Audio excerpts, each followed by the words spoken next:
SM Store, amanah dalam muamalah. Warahmatullahi wabarakatuh. Innal hamdalillah nahmaduhu wa nasta'inuhu wa nastaghfiruh wa na'udzu billahi min syururi anfusina wa sayyiati a'malina. May yahdihillahu fala mudilla lahu wa may yudlilhu fala hadiyalah. Asyhadu an la ilaha illallah wahdahu la syarika lahu wa asyhadu anna Muhammadan abduhu wa rasuluh. Allahumma salli wa sallim wa barik ala Muhammad wa ala alihi wa ashabihi wa man ihtadau bihudahu ila yaumiddin, amma ba'd. Jamaah dirahmati Allah Subhanahu wa taala, tadi kita sampai pada bait yang ke-8 ya.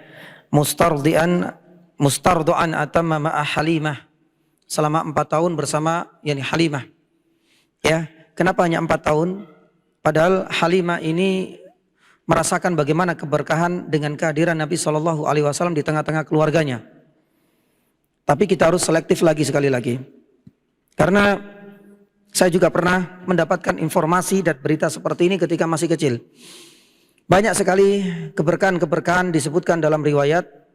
Salah satunya ya, di mana ada sebuah kisah unta yang dipakai oleh Halimah As-Sa'diyah bersama dengan suaminya yang padahal kurus, keris kerontang itu ternyata tiba-tiba ya menjadi banyak susunya. Kemudian di antara keberkahan yang lain ya banyak sekali sebenarnya kemudahan-kemudahan yang diberikan.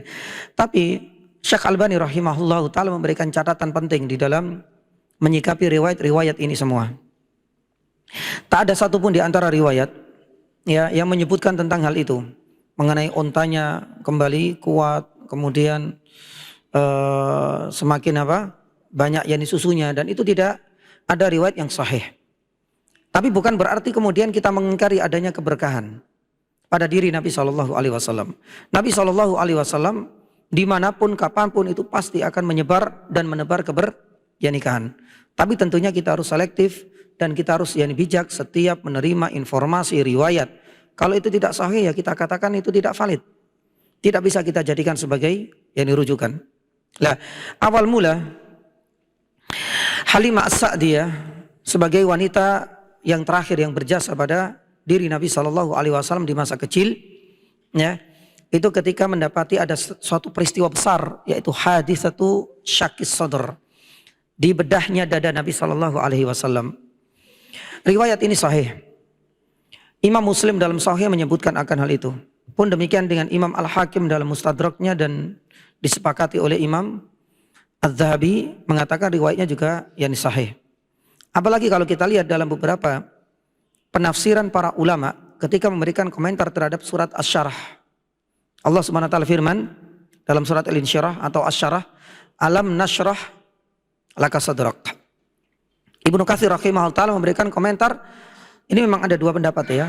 Ketika kami jadikan dadamu itu merasa nyaman. Lah, ini ada dua pendapat. Imam Ibnu Jarir At-Tabari, seorang ahli tafsir, mengatakan secara maknanya atau penafsirannya ini lebih kepada maknawi, bukan secara fisik. Tapi Imam Ibnu Katsir rahimahullah taala mengatakan lapangkannya dada Nabi SAW ini mengindikasikan dua makna. Nabi SAW menjadikan jiwanya, dadanya semakin lapang dada misalnya secara maknawi. Pun ayat yang pertama di dalam surat Al-Insyirah mengingatkan pada kejadian di masa kecilnya Nabi SAW. Alam nashrah laka sadrak. Secara fisik Nabi SAW pernah mengalami itu. Jadi ada dua penafsiran menurut Ibnu Katsir rahimahullahu ta'ala. Nah, karena kejadian ini memang di luar nalar dan logika manusia, bagaimana mungkin anak kecil didatangi seperti itu, dan ini memang nyata karena Nabi SAW nggak pernah berbohong, berdusta semenjak kecil. Merasa ketakutan, genap di usia 4 tahun Rasulullah SAW diantar kepada uminya. Semenjak itulah Halimah sudah tidak menyusui lagi Nabi SAW. Yang ingin kita sampaikan di sini adalah mengenai kisah ini, di mana kita sebagai seorang Muslim pasti meyakini, apalagi kisah ini nyata didasarkan pada riwayat yang sahih. Ya, penafsiran dari surat Al-Insyirah sudah ada. Di dalam Sahih Muslim disebutkan. Di dalam Mustadraknya Imam Al-Hakim pun dicantumkan. Tapi tentu kita harus melihat di luar yani sana bagaimana reaksi dari orang-orang yang benci terhadap Islam, terutama dari orang-orang orientalis. Ya, ternyata tidak sedikit di antara mereka menganggap kejadian ini sebagai kejadian yang tidak nyata atau dongeng yang di belakang. Ya, kenapa demikian? Ya, karena nggak mungkin satu, kata mereka ini ya, nggak mungkin yang namanya manusia itu dibelah dadanya kala itu kemudian masih hidup. Nanti kita bantah mengenal ini. Kemudian yang kedua, ya, kisah ini terjadi di usia Nabi SAW 4 tahun. Ya, dan yang cerita itu adalah anak dari Halimah, jadi menjadi saudara sepersusuan dengan Nabi SAW. Bahasa kita mosok ya, ceritanya anak-anak 4 tahun ini bisa ya nicaya. Itu yang kedua. Yang ketiga, kalau kita lihat dalam Sahih Muslim, ya, yang menjadi perawi kisah ini itu adalah Anas bin Malik. Sedangkan Anas bin Malik itu termasuk orang yang baru kemarin sore.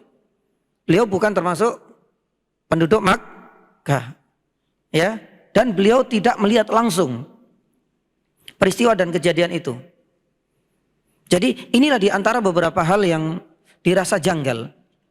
Makanya ada namanya Rayyah, seorang liberalis dari Timur Tengah, dalam situsnya berbahasa Arab, beliau di antara orang yang paling getol yani sekali, menolak dan menganggap yani kisah ini memalukan katanya. Memalukan yani kaum muslimin. Bagaimana kisahnya anak kecil yang belum balik itu bisa dipercaya, apalagi hal ini adalah hanya sebatas dongeng yani saja. Dan ini juga memantik orang-orang orientalis. Ini salah satunya, maaf, ya, Nicholson ini adalah seorang orientalis juga menolak mentah-mentah, bahkan menganggap ini adalah usturah. Usturah ini adalah ya, pembohongan yani publik dan dijadikan sebagai keyakinan oleh kaum muslimin. Jamaah dirahmati Allah Subhanahu wa taala. Kita ingin sedikit membantah mengenai masalah kejadian haditsatu syaqqis sadr. Yang pertama, tidak kita pungkiri hadisnya sahih. Dalilnya kuat. Berarti tidak ada jalan lain kecuali kita harus mengimaninya. Yang kedua, kalau dirasakan bahwasanya kejadian itu di luar nalar, bagaimana mungkin manusia itu dibelah dadanya, ya, dibedah, dikeluarkan, dikembalikan lagi, kemudian enggak mati. Ini sebenarnya tidak bertentangan yani dengan dunia medis yani saat ini. Karena saat ini kita mengenal yang namanya operasi besar, ya, bahkan ada operasi kecil yani juga, dibelah perutnya, dibelah apanya, dan itu mereka nyantai yani saja. Jadi, yani klaim mereka yang pertama ini tidak bisa diterima secara nyata, ya, bahwasanya apa yang terjadi pada diri Nabi Shallallahu Alaihi Wasallam ini ternyata tidak bertentangan yani dengan dunia medis yani saat ini. Apalagi yang melakukan demikian itu adalah malaikat dan atas perintah Allah Subhanahu Wa Taala. Dan ini adalah bagian dari irhasat. Irhasat itu adalah, ada yang mengatakan irhas itu adalah mukjizat sebelum Nabi Shallallahu Alaihi Wasallam itu resmi menyandang sebagai seorang utusan. Itu namanya irhas. Sebagian ulama sejarah mengatakan demikian. Tapi kalau seandainya kejadian-kejadian di luar nalar, setelah Nabi SAW resmi menyandang statusnya sebagai seorang utusan, maka itulah yang dinamakan sebagai mukjizat. Baik, ini adalah bagian dari irhas. Dan tidak hanya ini saja, nanti ada banyak sekali sebenarnya irhas yang terjadi pada diri Nabi SAW sebelum resmi menjabat sebagai seorang utusan. Kemudian yang ketiga, mereka pun tidak komitmen. Mereka menggunakan standar ganda. Ya, kenapa demikian? Kejadian di luar nalar yang terjadi pada diri Nabi SAW di usia belia ini sebenarnya juga terjadi pada nabi-nabi yang lain dan ada di dalam kitab mereka gitu loh. Misalkan, ya, Nabi Ibrahim alaihissalam ketika dibakar itu ternyata tidak hangus, tidak gosong. Kisah ini juga termaktub dalam kitab mereka. Kenapa mereka tidak mengulik? Mengapa mereka tidak mengkritisi kisah ini? Padahal ini juga tidak diterima secara akal sehat. Karena ini adalah bagian dari apa? Mukjizat. Bahkan Nabi Isa alaihissalam ya disebutkan dalam surat Maryam ayat 29 dan seterusnya. qalu kaifa nukallimu man kana fil mahdi yani sabiyya. Salah satu kemukjizatan Nabi Isa alaihissalam ketika masih bayi itu sudah bisa apa? Berbicara. Dalam Bible mereka ada di kitab Genesis Rabbah, dalam kitab Taurat pun disebutkan kisah ini. Yang jadi persoalan, kenapa mereka mengkritisi bahwasanya kejadian Nabi SAW di usia 4 tahun dibelah dadanya, ini tidak masuk akal. Padahal anak kecil yang bisa berbicara dan terjadi pada Nabi Isa alaihissalam dan termaktub di dalam kitab suci mereka tidak pernah mengkritisinya. Dan ini menggunakan standar ganda. Kalau kita mempercayai semuanya itu karena Al-Quran menyebutkan. Nabi Ibrahim alaihissalam mukjizat disebutkan dalam surat Al-Anbiya ayat 59. Pun demikian Nabi Isa alaihissalam ketika kecil baru dilahirkan di saat usia yang masih bayi, subhanallah.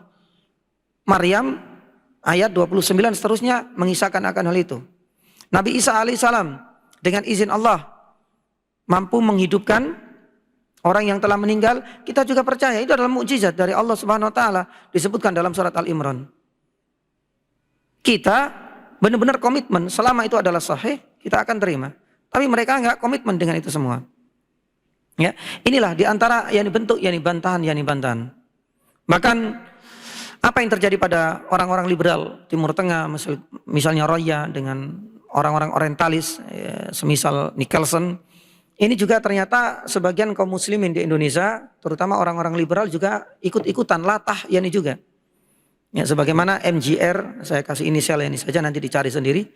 Ya, di dalam salah satu situs itu beliau mengatakan juga hal yang sama. Ngapain sih kaum muslimin itu percaya dengan kisah ini? Memalukan sekali.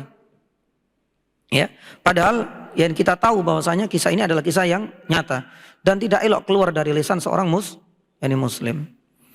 Jadi jamaah dirahmati Allah Subhanahu wa taala, anggapan dan klaim mereka bahwasanya kisah ini tidak sesuai dengan nalar, ini adalah bagian dari mukjizat atau dikatakan yang lain bagian dari irhasat.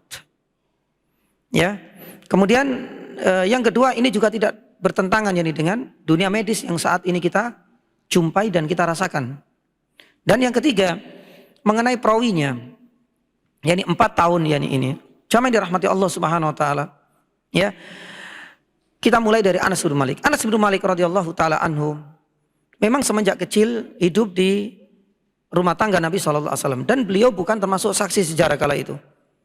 Bahkan Anas belum lahir kala itu. Ya. Tapi kita tahu Anas meriwayatkan hal itu karena memang sumber berita itu adalah Nabi, dan Nabi SAW ini sedang menyampaikan sebuah wahyu Allah.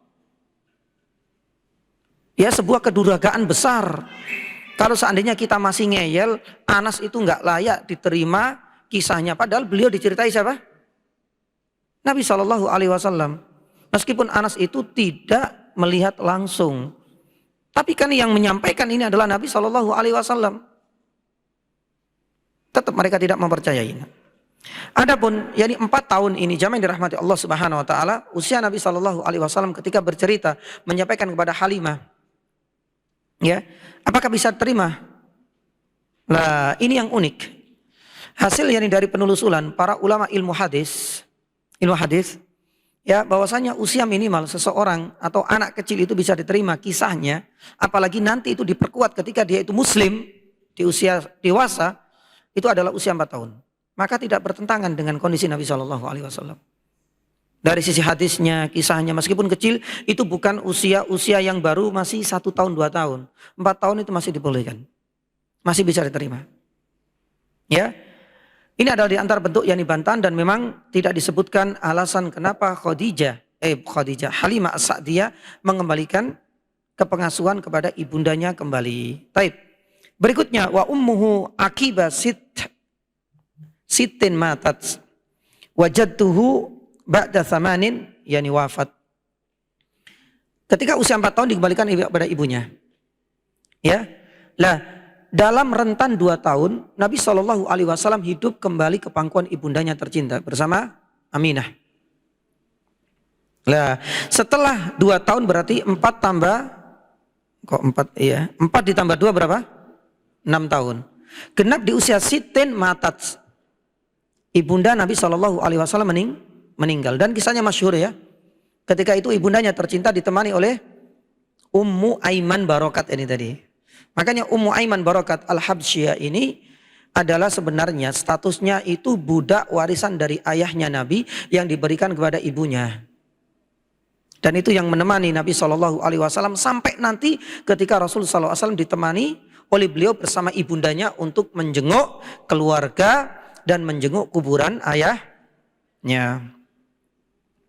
Tapi apalah daya ya, jamaah dirahmati Allah Subhanahu wa taala, genap di usia 6 tahun ketika sekembali mereka kan dari kota Makkah ke kota Yathrib. Kala itu masih Yathrib ya. Kemudian mereka mau balik ke kota Makkah di tempat yang dikenal dalam sejarah namanya Abha. Atau saat ini ada yang mengatakan distriknya namanya Masturah. Ya, ibunya sakit dan meninggal di sana. Ya, hanya menyisakan pembantunya tadi itu. Ummu Aiman, ada yang mengatakan beliau sekarang perawat, ada yang mengatakan beliau juga pernah menyusui Nabi SAW. Ummu Aiman Barokat Al-Habasyiyah. Lah disinilah keunikannya. Subhanallah ya. Nabi SAW yatimnya ini semakin meningkat ya levelnya. Semenjak kecil tanpa kehadiran sang ayah. Ya. Kemudian di usia genap 6 tahun. 6 tahun itu kelas berapa sekarang ya? TK masihan ya. Ya Allah, sudah kehilangan sang ibundanya tercinta. Makanya Ibnu Katsir rahimahullah dalam kitabnya Bidayah wa Nihayah itu menggambarkan kondisi Nabi SAW yang kala itu apa? Sebagai ablahul yutmi wa a'la maratibihi. Nabi SAW kalau dibandingkan dengan yatim-yatim saat ini itu sudah nggak ada bandingannya. Nabi SAW kondisinya paling mengenaskan. Tepat di usia 6 tahun sudah kehilangan ibundanya tercinta. Kenapa dianggap ya sebagai anak yatim yang paling mengenaskan? Coba kita lihat ya nih jamaah dirahmati Allah. Di usia 6 tahun sudah kehilangan 2 orang tuanya. Di tempat Abwa itu tak ada satupun di antara famili yang menemaninya. Kemudian di tempat itu ya adalah tempat yang jauh. Karena jarak antara Abwa dengan kota Makkah itu sekitar 230 km. Sedangkan jarak ke kota Madinah lebih dekat sebenarnya, sekitar 25 sampai 30 kilometer. Sudah nggak ada keluarga dan sanak famili di sana. Kalau seandainya meninggal ibunya di kota Madinah masih mending. Ya, karena apa? Karena sebagian yakni di antara yakni saudara atau kholanya atau ammahnya, kakek-kakeknya, saudara dari kakeknya itu ada di sana. Ini di kota yang ya di tengah-tengah sudah nggak ada famili, nggak ada yang menemani. Yang menemani hanyalah pembantunya. Ya, tapi subhanallah Allah Subhanahu wa taala akhirnya menggerakkan, coba kita lihat. Allah Subhanahu wa taala menggerakkan hati Ummu Aiman dikembalikan kepada siapa? Daerah mana yang dipilih? Dikembalikan ke kota Makkah atau ke kota Madinah? Ke kota Makkah, padahal jaraknya lebih yakni jauh. Makanya kalau bukan karena tingginya kasih sayang Allah Subhanahu wa taala, kata Ibnu Katsir rahimahullah taala, sebenarnya mudah saja Ummu Aiman mengklaim bahwasanya ini adalah anak saya. Bisa saja.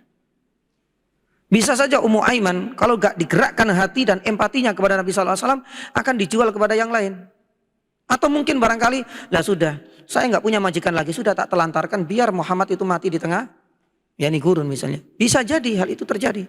Tapi subhanallah, ternyata jarak tempuh yang jauh lebih dipilih oleh Ummu Aiman.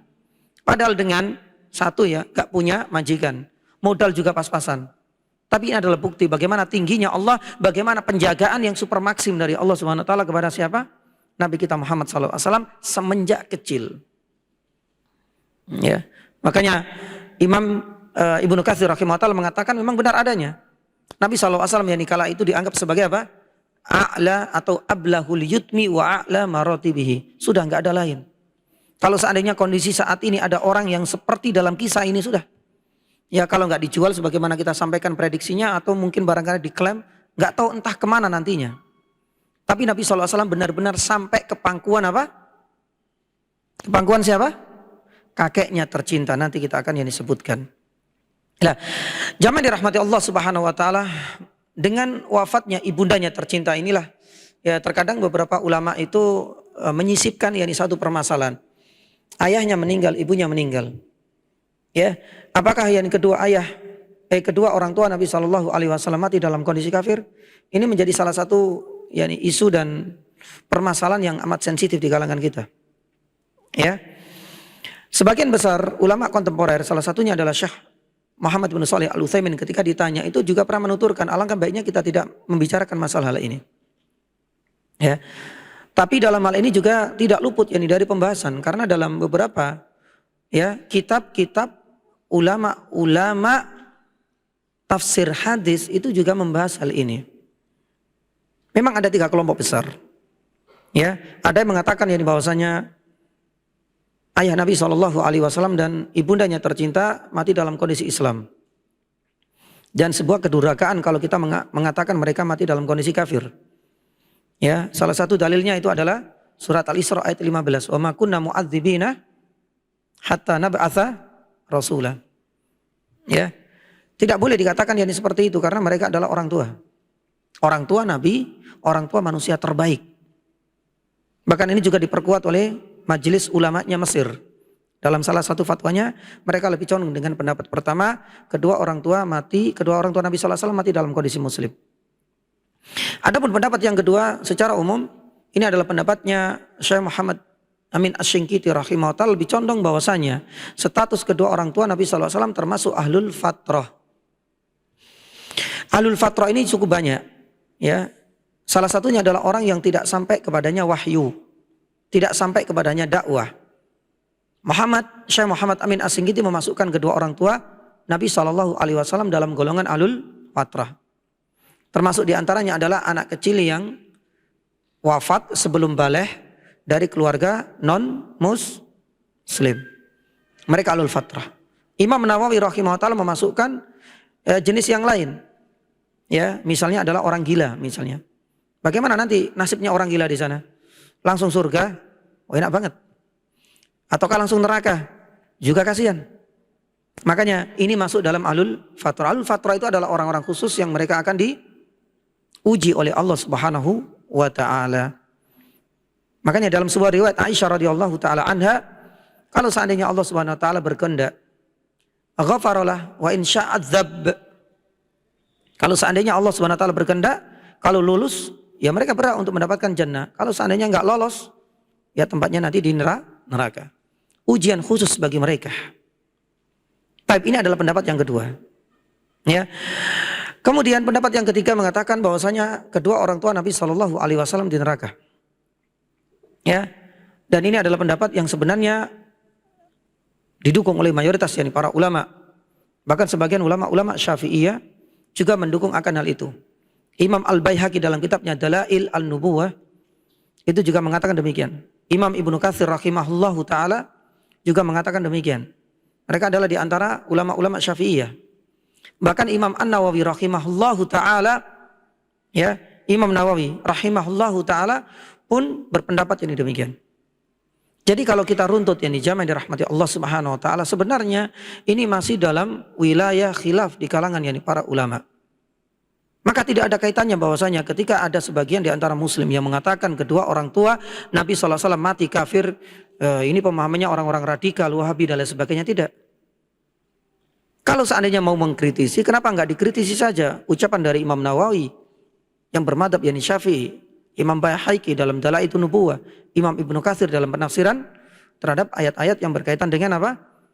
Keinginan Nabi SAW tidak boleh mendoakan dan istighfar kepada orang kafir karena ada riwayat di situ. Maka jamaah yang dirahmati Allah Subhanahu wa taala, mudah-mudahan kita semakin bijak dan dewasa dalam menyikapi hal ini. Jangan terlalu baper dalam hal ini. Kalau seandainya berkaitan yakni dengan kedua orang tua itu sebagai bentuk penistaan kepada diri Nabi SAW, banyak loh para nabi yang kedua orang tuanya, ada istrinya, ada anaknya juga kafir. Kenapa kita nggak juga baper yakni dengan Nabi Ibrahim alaihissalam? Ya, kedua orang tuanya kafir. Ya, Nabi Nuh yakni putranya, Nabi Lut istrinya, subhanallah. Maka kita harus yang benar-benar yang bijak, jangan sampai terbawa yakni perasaan dalam menyikapi hal ini. Itu saja. Atau paling mentok, masukkan ini adalah bagian dari apa? Wilayah khilafiyah. Enggak usah kemudian menyematkan ini durhaka lah, atau mungkin yakni barangkali memiliki pemahaman radikal dan lain sebagainya. Allah taala alam yakni bisawab. Baik. Kita lanjut. Wajadtu ba'da thamanin wafat. Jadi 6 tahun kehilangan ibundanya tercinta. Kemudian dibawa Ummu Aiman yang jaraknya lebih jauh, subhanallah ya, 230 km ini. Dengan modal dan bekal pas-pasan sampai di kota Makkah. Diserahkan kepada kakeknya Abdul Muttalib. Hanya 2 tahun saja diasuh oleh kakeknya. Berarti 6 ditambah 2 berapa? 8. Tepat di usia 8 tahun kakeknya meninggal. Nah di sini ada silang pendapat. Ada yang mengatakan kakeknya meninggal di usia 80 tahun. Ada yang mengatakan 83 tahun. Tapi intinya sudah sepuh banget, sudah tua banget. Adapun usia Nabi SAW genap di usia berapa? Yani 8, yani tahun.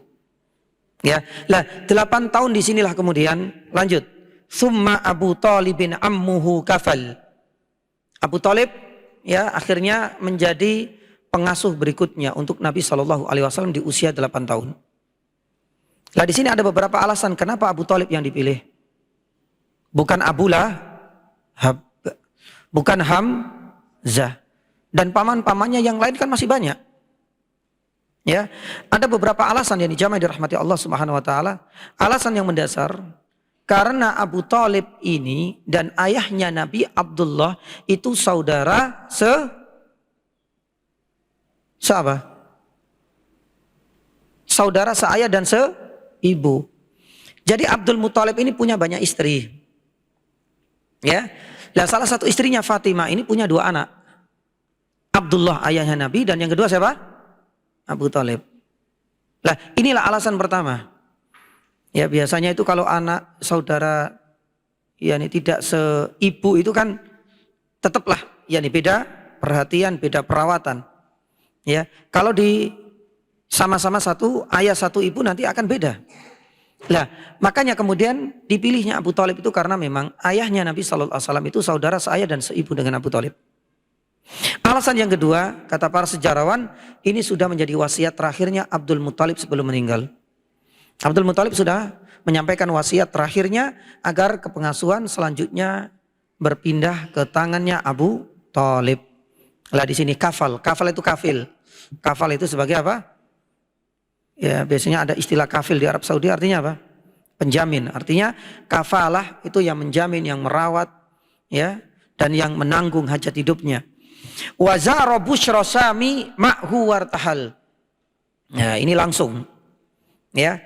Karena kita tahu kondisi Abu Talib itu tidak seperti ya kehidupan Abdul Muttalib yang dianggap sebagai pembesar, dan pembesar insya Allah yang namanya fasilitas hidupnya itu lebih yakni memadai. Fasilitas semuanya terpenuhi. Laqad darallahu ma syama fa'al. Ketika kepengasuhan itu berpindah ke Abu Talib, dan Abu Talib ini memang terkenal dengan seorang yang miskin. Ekonominya pas-pasan. Maka oleh karena itu Nabi SAW mengalami yakni 2 profesi di masa-masa kecil dan mudanya ketika hidup di bawah kepengasuhan Abu Talib.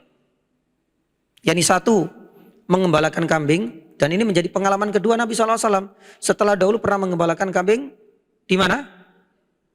Bersama siapa? Halimah, yakni As-Sa'diyah. Ya makanya di dalam sebuah riwayat Nabi SAW pernah mendapatkan upah. Ya, yang gimana lagi? Kehidupan dan ekonominya Abu Talib pas-pasan. Mau tidak mau Nabi SAW juga harus bekerja. Ya Allah subhanallah ya. Ya ini memang berat ya ini sekali. Ya, lah itu adalah profesi pertama Nabi SAW, bahkan mendapatkan yani upah dari mengembalakan kambing. Dan yang kedua apa? Berdagang. Makanya di bait ini disebutkan wazara busyra asyami ma'ahu wartahal. Kebetulan daerah tempat bisnis yang dikunjungi Nabi SAW kala itu adalah negeri apa? Negeri Syam. Ya, negeri Syam. Lah, kalau kita tilik, profesi kebanyakan mayoritas penduduk Makkah itu adalah berdagang. Beda dengan mayoritas profesi yang digeluti oleh penduduk Madinah. Kalau Madinah apa? Kebanyakan mereka petani atau pekebun, orang yang bekerja di kebun. Lah, karena penduduk Makkah kebanyakan mereka profesinya adalah berdagang. Sampai disebutkan di dalam surat Quraisy, li ilafi Quraisyin ilafihim rihlatas Syita'i was-shaif. Itu ada 2 perjalanan dagang. Yang pertama ke negeri Yaman dan yang kedua ke Syam. Kalau Yaman itu di musim dingin. Karena di musim dingin di kota Makkah, itu di kota Yaman atau di negeri Yaman itu agak sedikit apa? Yani anget. Tapi kalau di musim panasnya yani Makkah, mereka dagangnya itu ke negeri Syam. Karena di yani Syam itu lebih apa? Stabil cuacanya. Yani subhanallah. Pun demikian, memang ini adalah 2 negeri yani produksi sembako. Ya. Kalau di negeri Yaman itu lebih kepada sembako-sembakonya. Ya, di musim apa? Yani dingin mereka ke sana. Di musim yani panas mereka belanja ya mungkin aksesoris atau yani bahasa kita itu fashion atau baju-baju. Ya, di negeri mana? Di negeri yani Syam. Nah, dari 2 rihlah yang biasanya dilakukan oleh para penduduk yani Makkah, Nabi SAW dalam yani kisah ini hanya Syam saja yang dikunjungi. Bahkan yani para ulama yani jamaah dirahmati Allah Subhanahu wa taala menuturkan Nabi SAW mengunjungi Syam ini sebanyak 4 kali. Ya, yang pertama bersama siapa ini? Abu Thalib. Yang kedua nanti kapan? Bersama dengan Saroh. Budaknya siapa? Khadijah. Sebelum Nabi SAW dipersunting atau dilamar oleh Khadijah, ya ini kan ada apa? Ada trik-triknya, ada strateginya. Khadijah nanti kita akan sebutkan. Dan ini adalah kunjungan kedua ke negeri Syam. Sedangkan yang ketiga, para ulama menurut qaulur rajih menyebutkan ke negeri Syam itu ketika Isra Mi'raj. Kemana itu?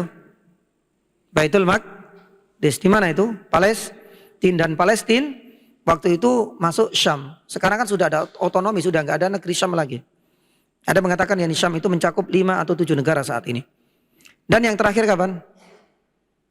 Nabi SAW ketika perang Tabuk. Karena Tabuk ini sudah berdekatan yani dengan yani Jordan, dan Jordan itu sudah masuk areal dari yani Syam yani kala itu. Ini adalah 4 kali Nabi SAW mengunjungi kota yani atau negeri Syam. Baik, kita kembali kepada Abu Thalib yani ini. Wazara yani Busra yani Asyam. Lah di sini ada kejadian ketika bertemu dengan siapa? Pendeta yani Bukhaira. Ya, hanya saja nama latinnya ini berubah-ubah. Kalau kita dalam lafal bahasa Arabnya memang Bukhaira. Tapi dalam lafaz yani latinnya ada mengatakan Bakhira dan ada yani nama yang lain. Tapi merujuk kepada nama yang sama. Dan subhanallah, kisah ini tidak hanya ada di dalam syariat yani kita. Kisah pertemuan antara Nabi SAW yani dengan Bakhira atau Bukhara atau yani Bukhaira, banyak nama. Ya, ini termaktub di dalam yani kitab-kitab yani mereka. Bahkan ini sudah menjadi peristiwa atau kisah yang melegenda. Ya, makanya mereka tidak pungkiri dengan kisah pertemuan Nabi SAW yang dengan Bukhaira ini. Makanya ada beberapa kejanggalan-kejanggalan dalam kunjungan pertama Nabi SAW ke negeri Syam. Apa yang janggal? Dan ini semuanya diriwayatkan atau didasarkan pada riwayat yang sahih. Yani satu di antaranya adalah naungan yang selalu berada di atas Nabi SAW. Jadi Nabi SAW salah perjalanan itu selalu dinaungi. Bahkan dalam riwayat disebutkan, dan riwayatnya ini sahih, ketika melihat kejadian seperti itu, para pedagang-pedagang yang lain itu ngusir Nabi SAW, berharap mendapatkan naungan. Tapi apalah daya, naungan itu tetap bersama dengan Nabi SAW. Ini yang pertama. Di antara yang kedua, jamaah dirahmati Allah Subhanahu Wa Taala, yang namanya pendeta Bukhaira ini nggak pernah keluar dari ringnya, dari tempat ibadahnya. Ya, karena mereka hidupnya di dalam tempat ibadah itu. Lah, apa yang menjadikan dia harus keluar? Apa yang menjadikan Bukhaira itu harus keluar dari kandangnya? Karena ini adalah hasil dari prediksi dia baca kitab. Bahkan di tahun itu, di tanggal itu, dan di jalan inilah akan lewat calon ya pemimpin yang di dunia dan penutup para utusan. Dan memang benar adanya yang jamaah dirahmati Allah. Dia keluar dan mendapati. Makanya sudah berpesan yani kepada siapa? Berpesan yani kepada Abu Thalib, yani jaga betul yani siapa? Nabi SAW yani wasallam. Dan kejanggalan yang ketiga, sampai-sampai kerajaan Romawi itu mengirim tentara untuk mencari. Padahal mereka nggak pernah yani sama sekali. Yani sidak itu juga nggak pernah, karena mereka adalah urusan-urusan dagang murni. Tapi ternyata pun ini hasil dari apa? Hasil yani dari bisikan-bisikan para orang-orang yang tahu tentang kitab-kitab suci sebelumnya. Bahwasanya di tahun itu, di hari itu, di tempat itu akan lewat calon yani nabi akhir yani zaman. Nah, ini adalah di antara kejanggalan-kejanggalan yang semakin memperkuat bahwasanya memang Nabi SAW memang diproyeksikan, memang dipersiapkan sebagai pemimpin yani dunia. Hanya saja sekali lagi kita harus selektif. Ada sebuah riwayat, tapi riwayat ini didhaifkan oleh para ulama, Syekh Albani pun demikian. Ya. Di antaranya jamaah dirahmati Allah Subhanahu wa taala, ketika Bukhairah itu sudah menginstruksikan kepada Abu Thalib agar benar-benar dijaga, itu ada tambahan riwayat. Akhirnya kemudian Nabi SAW itu kemudian balik lebih awal ditemeli oleh Bilal ibnu Rabah. Salah satu yang menemani Nabi SAW balik ke kota Makkah agar nanti tidak dijumpai oleh tentara-tentara yang diutus oleh kerajaan yani Romawi kala itu. Ada yang salah nggak dengan kisah ini? Salah banget, karena riwayatnya ini dhaif. Yang kedua, ya, ini juga tidak masuk akal dari sisi usia. Bahkan ada yang mengatakan bahwasanya, ya, Nabi SAW ketika ke kota Syam, Bilal itu belum apa? Bisa dipastikan kalau belum lahir ya barulah lahir. Bagaimana mungkin dalam kisah itu kemudian Nabi SAW balik ke kota Madinah ditemani oleh yani Bilal. Sekali lagi kita harus selektif. Kita harus yani bijak dalam menyikapi setiap yani berita tentang sirah Nabi SAW. Baik. Jamaah dirahmati Allah Subhanahu wa taala, itu adalah perjalanan Nabi SAW ke negeri yani Syam. Dan sekali lagi Nabi SAW dengan meninggalnya ibundanya tercinta resmi menyandang sebagai statusnya sebagai apa? Anak yatim. Lah kenapa Nabi SAW menjadikan sebagai anak yatim? Tadi alasan pertama sudah kita sampaikan di sesi pertama. yakni agar tidak terkesan nanti ketika Nabi SAW menyampaikan wahyu ini adalah hasil dari didikannya siapa? Ayahnya. Itu diputus sama Allah Subhanahu Wa Taala. Alhamdulillah. Yang kedua, alasan kedua, kenapa Nabi SAW menjadikan sebagai anak yatim? Ya, Syekh Mustafa As-Sibai dalam kitabnya Ad-Durus wal Ibar Minas Sirah itu menuturkan agar Nabi SAW lebih pekah dengan isu-isu sosial, dengan nilai-nilai kemanusiaan. Ya, makanya kita tahu Nabi SAW itu kan, yakni benar-benar peka yakni sekali, sampai begitu pekanya kepada ya orang-orang yang berada di taraf atau bahasa kita di bawah garis kemiskinan, terutama adalah anak yatim, itu benar-benar memberikan perhatian serius. Bahkan Nabi SAW kan memberikan yakni jaminan, ana wakafilul yatimi kahataini.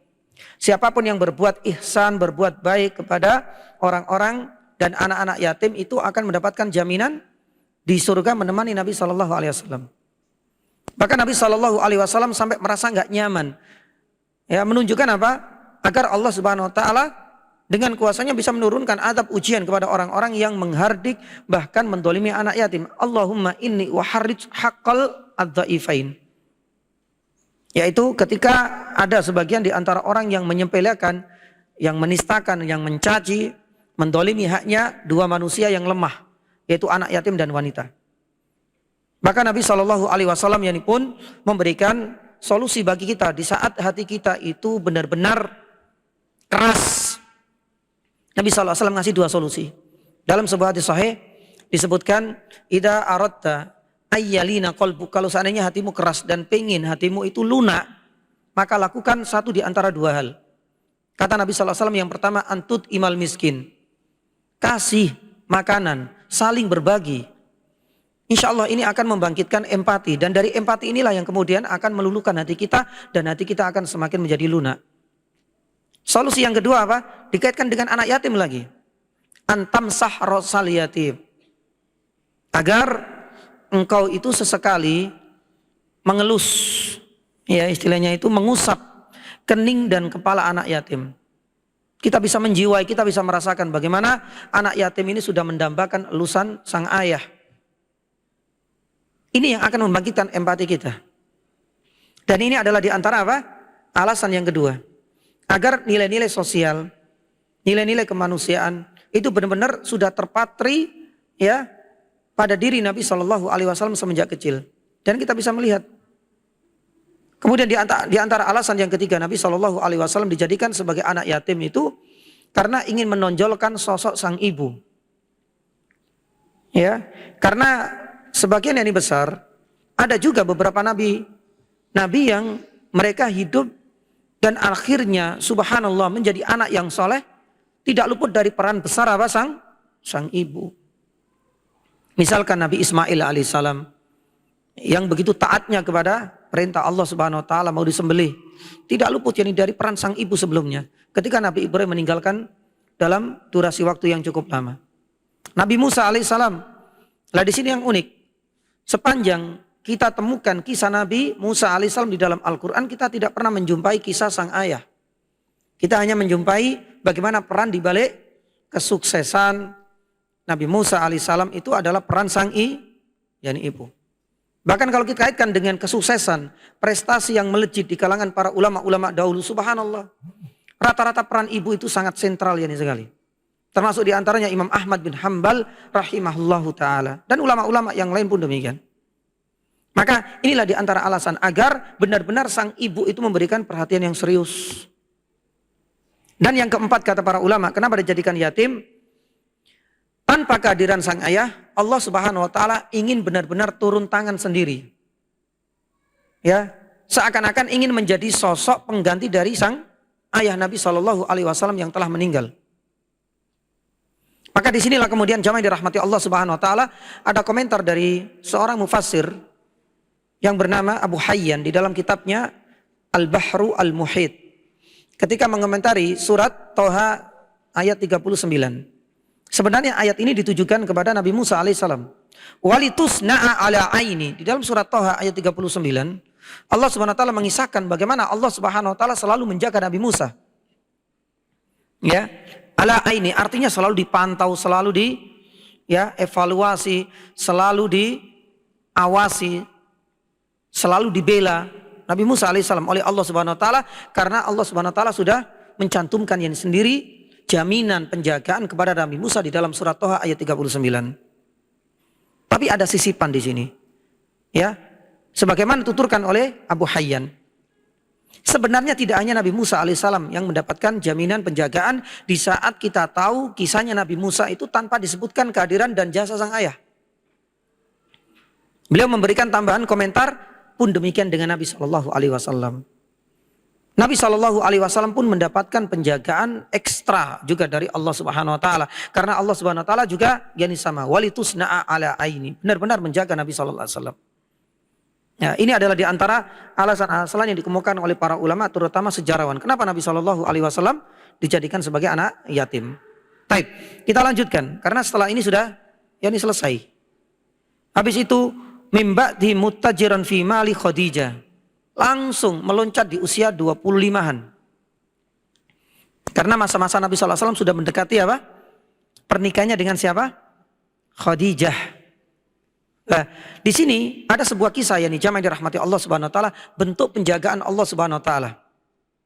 Bentuk penjagaan Allah Subhanahu wa taala kepada Rasul sallallahu alaihi wasallam itu sebenarnya sudah jauh-jauh hari. Bahkan sebelum Nabi sallallahu alaihi wasallam diutus, bahkan sebelum Nabi sallallahu alaihi wasallam itu dilahirkan. Bagaimana mungkin Nabi SAW belum lahir kok sudah dijaga oleh Allah?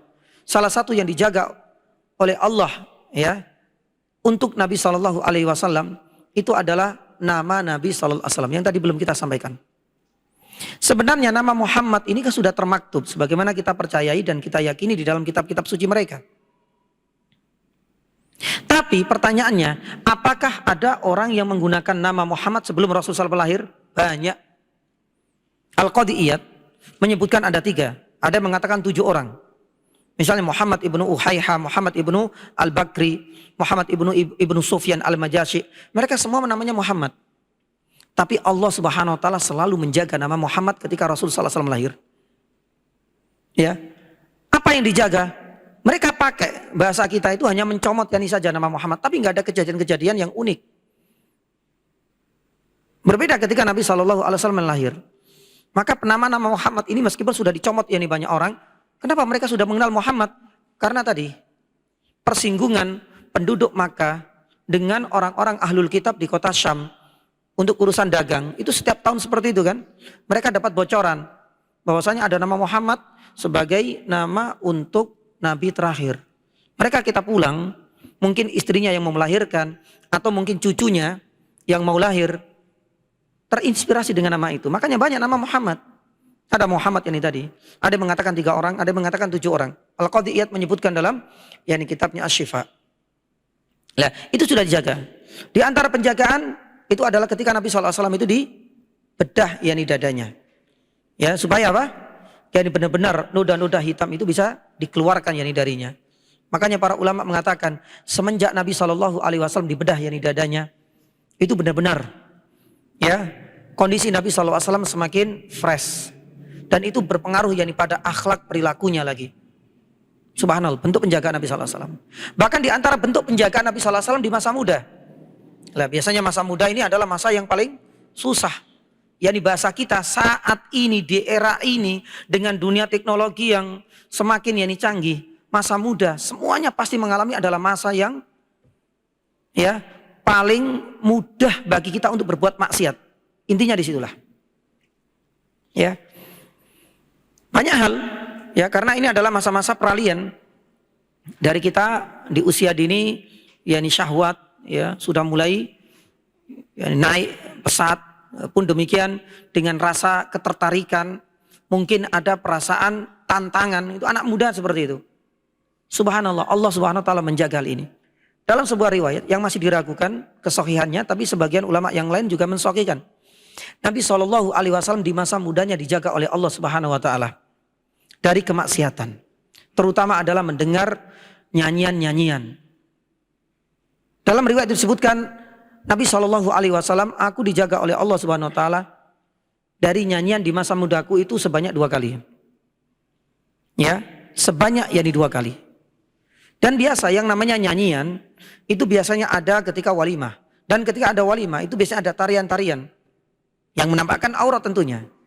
Dan Allah Subhanahu wa taala benar-benar menjaga Nabi SAW di usia mudanya. Dan itu diungkapkan dalam lisan Nabi SAW. Dia bercerita, Nabi SAW menjadi bercerita. Suatu malam, biasalah anak muda janjian diajak oleh teman-teman sebayanya.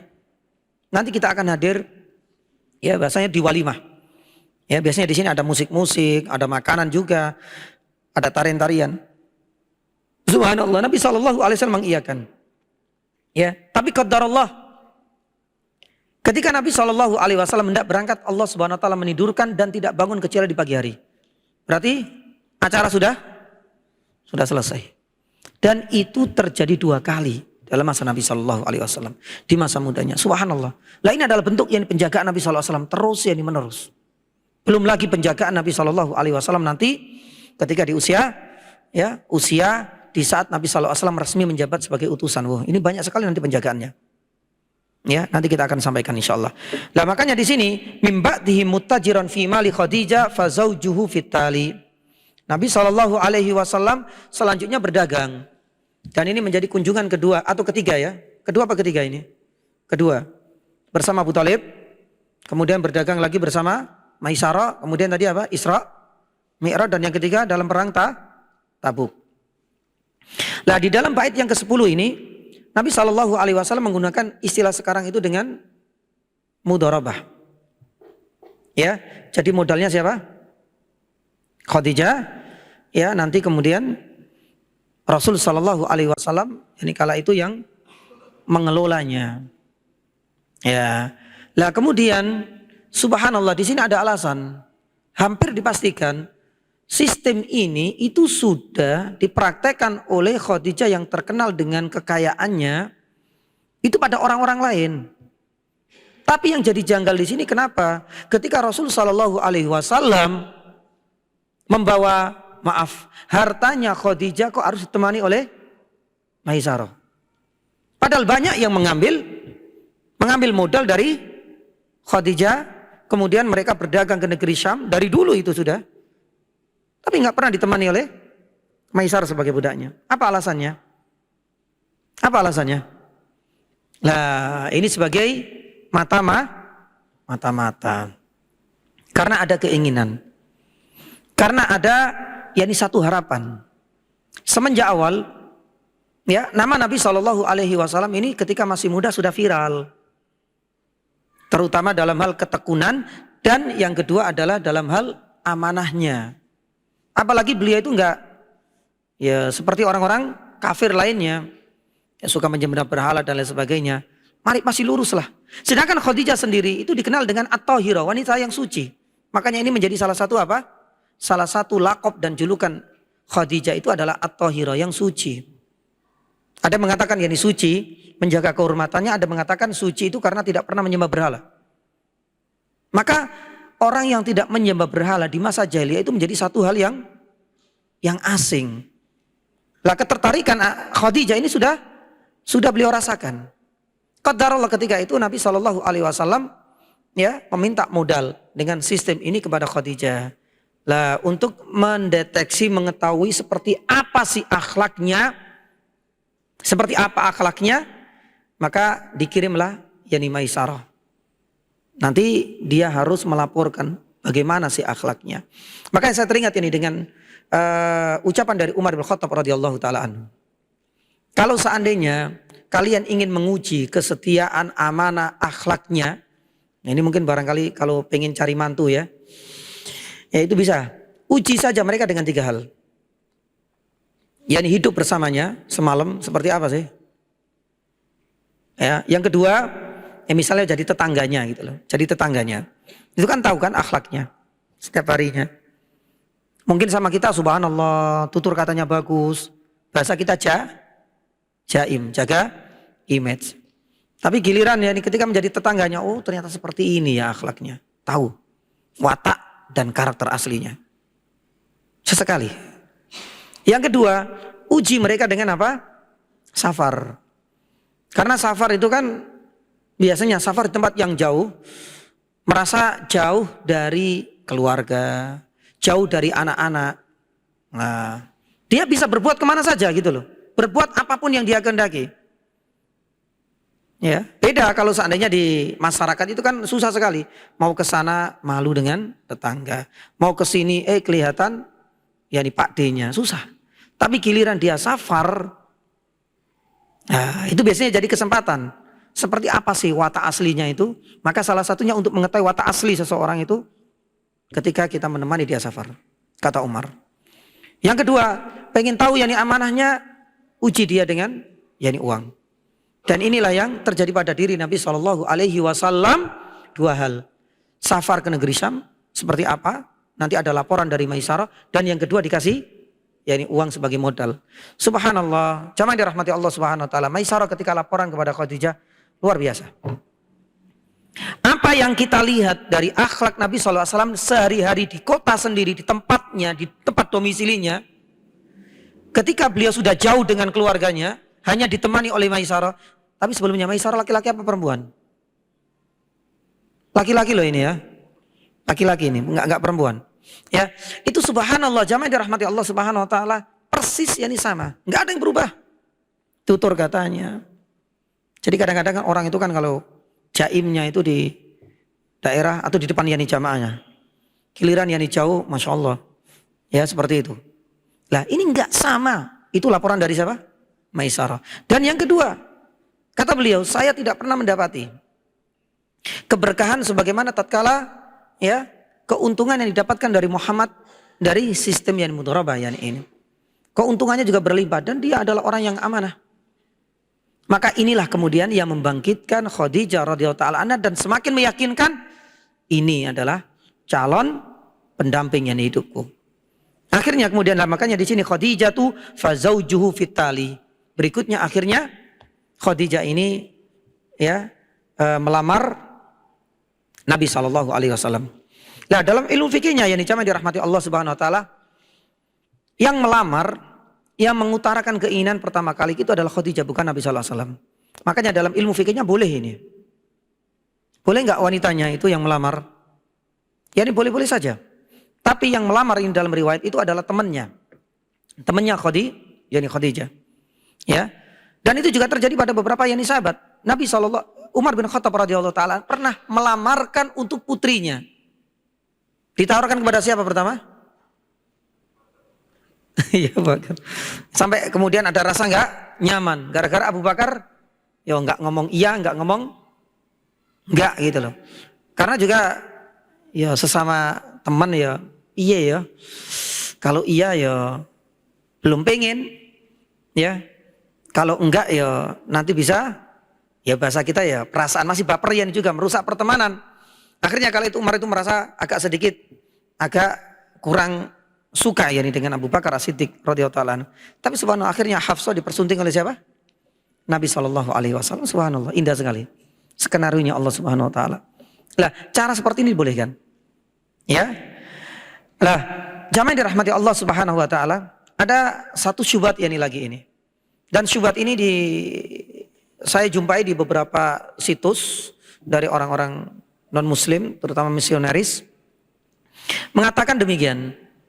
Orang muslim itu seharusnya mereka berterima kasih kepada kaum Nasrani. Alasannya kenapa? Apa alasan mendasar mereka mengatakan demikian?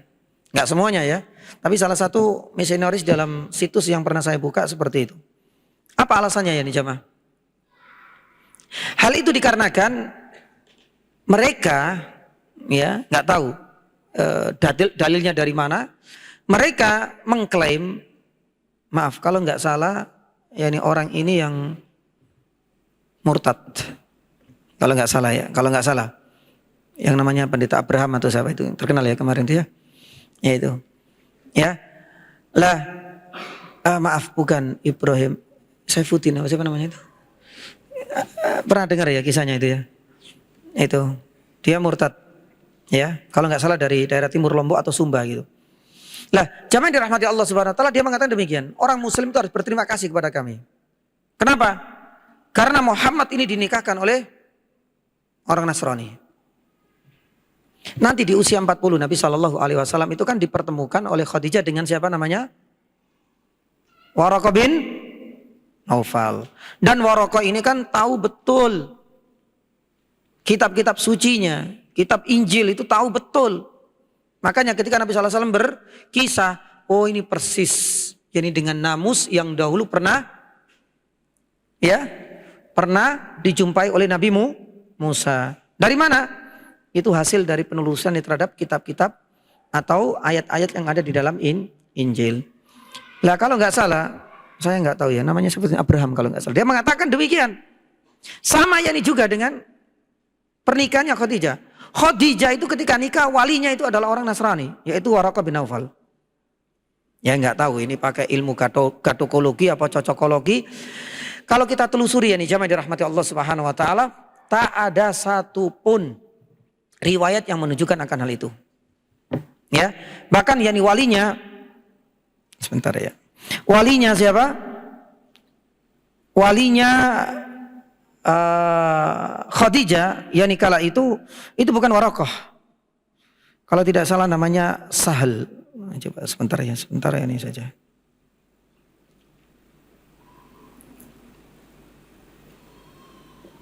Saya lupa itu.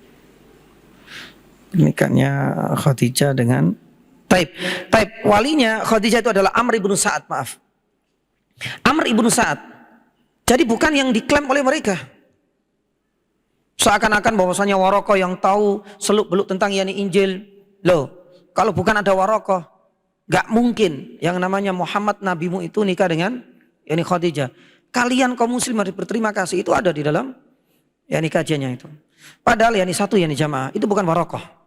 Karena tak ada riwayat yang mendukung akan itu. Tapi dalam riwayatnya disebutkan walinya Khadijah kala itu adalah Amr ibnu yani Sa'ad. Amr ibnu yani Sa'ad. Dan kala itu Abu yani Thalib ikut hadir dalam pernikahan Nabi SAW yani dengan siapa? Dengan Khadijah radhiyallahu taala yani anha. Taib. Dan pernikahan yani Khadijah ini adalah pernikahan yang ketiga. Pernikahan yang ketiga. Setelah dengan Atik, kemudian dengan Abu Hala, baru yang ketiga dengan Nabi SAW. Dan Nabi SAW ya, ini adalah menjadi pernikahan yani pertama. Taib. Kita lanjut. Karena sudah selesai ini. Langsung di 11. penonton cukup ini, masih 10 bait lagi nih sebenarnya. Wa fi tamami arba'ina ursila, dan genap di usia 40 tahun. Ya, tadi kan nikahnya di usia 25. Di usia 25. Usianya Khadijah berapa? Usia Khadijah berapa? Lah ini ada silang pendapat. Ada yang mengatakan 40 tahun, ada yang mengatakan 28 tahun. Ya. Tapi sebagian besar ulama sejarawan mengatakan usia Nabi SAW ketika menikah dengan Khadijah itu 25 selesai. Yang diperselisihkan adalah usia Khadijah. Ada yang mengatakan 28, ada yang mengatakan 40. Tapi yang sahih adalah 40 tahunan. Artinya sudah mulai sepuh. Tapi disanggah pula dengan yang mengatakan usia 28. Loh, nggak mungkin usia 40 tahun. Lawang dari rahimnya nantinya Khadijah punya anak banyak kan? Termasuk siapa? Ya ini Fatimah, Abdullah, Al-Qasim, ya, Ruqayyah. Semuanya dari rahim siapa? Ya ini Khadijah. Bagaimana mungkin di usia seperti itu yang sudah mendekati menopause itu bisa melahirkan? Ini tidak sejalan ya ini dengan ya hasil rekomendasi dokter-dokter kandungan dan lain sebagainya. Mungkin bisa dikaitkan dengan itu. Tapi kalau usia 28 tahun itu berarti masih seger. Ada kemungkinan punya anak 5 seperti itu nggak ada masalah. Tapi hal ini terbantahkan yakni dengan apa? Dengan penuturan dari Aisyah radhiyallahu taala anha. Aisyah radhiyallahu taala anha ini pernah, maaf ya namanya cemburu itu kan kadang-kadang tidak hanya dari wajah, mimiknya, bahkan terkadang lewat yakni ucapan. Aisyah radhiyallahu taala anha tahu betul bagaimana wanita yang tidak pernah hilang dalam hati Nabi sallallahu alaihi wasallam, sekalipun sudah ditinggal wafat yakni jauh-jauh hari, Khadijah tetap ada di hati Nabi sallallahu alaihi wasallam. Bahkan pada suatu hari Nabi sallallahu alaihi wasallam ini kan kedatangan tamu. Ya, ketika ngetok yakni baru bersuara, Nabi sallallahu alaihi wasallam terperanjat. Ini Khadijah. Apa reaksi dari Aisyah? Ya sudah cemburu. Ini saudaranya, ini saudarinya. Karena memang saudarinya Khadijah masih hidup. Kemudian suaranya hampir mirip. Makanya di dalam satu penuturan Aisyah radhiyallahu anha itu pernah menuturkan bahwasanya Khadijah radhiyallahu taala anha ya itu kala itu maaf ya bahasa sekarang itu gigi-giginya sudah mulai ompong. Jadi memang dinikahi Nabi Shallallahu Alaihi Wasallam di usia yang sudah tua atau hampir tua lah, sekitar 40 tahun. Adapun terkait nggak mungkin di usia 40 tahunan itu bisa melahirkan. Kenyataannya beda. Allah Ta'ala alam yang bisawab, ini juga pernah dilakukan penelitian. Saya nggak tahu kalau di Indonesia mungkin ya. Usia segitu itu sudah bukan usia-usia produktif. Ya. Tapi kalau di usia-usia segitu bagi orang Arab itu masih dianggap masih apa? Masih kuat. Ya mungkin ya ini karakter dan apalagi ya jenisnya beda, rasnya juga beda, itu juga akan mempengaruhi dalam hal ini juga. Maka hal ini tidak mengapa, dan itu banyak yakni sekali yang masih melahirkan di atas usia 40 yakni tahun, dan ini adalah pendapat yang lebih sahih. Allah taala alam. Wa fi tamani arba'in ursila, genap di usia 40 tahun Nabi SAW resmi diangkat sebagai utusan.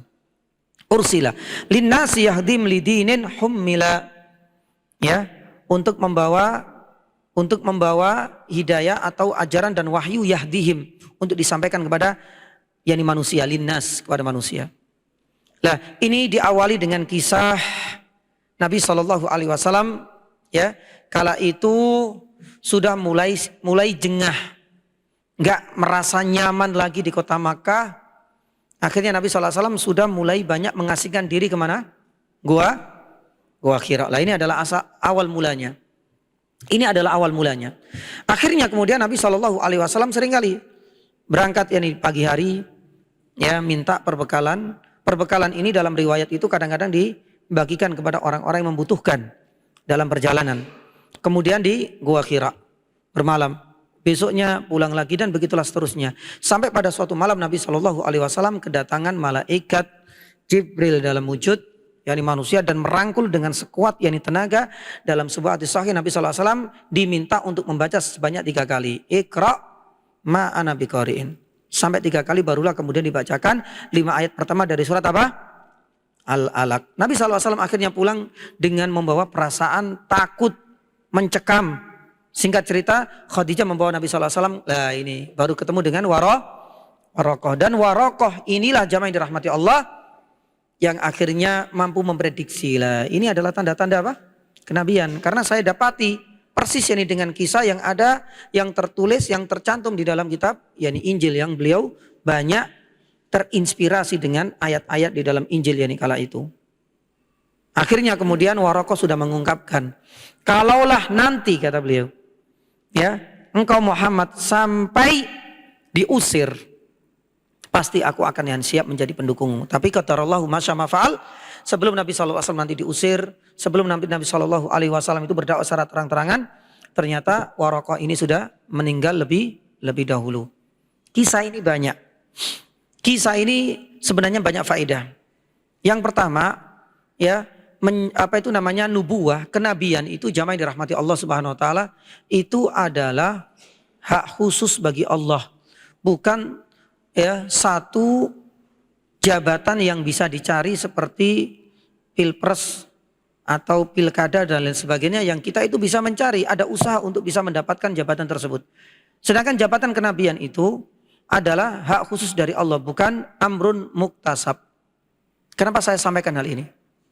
Karena sebagian di antara orang-orang ateis, saya katakan ateis langsung saja ya.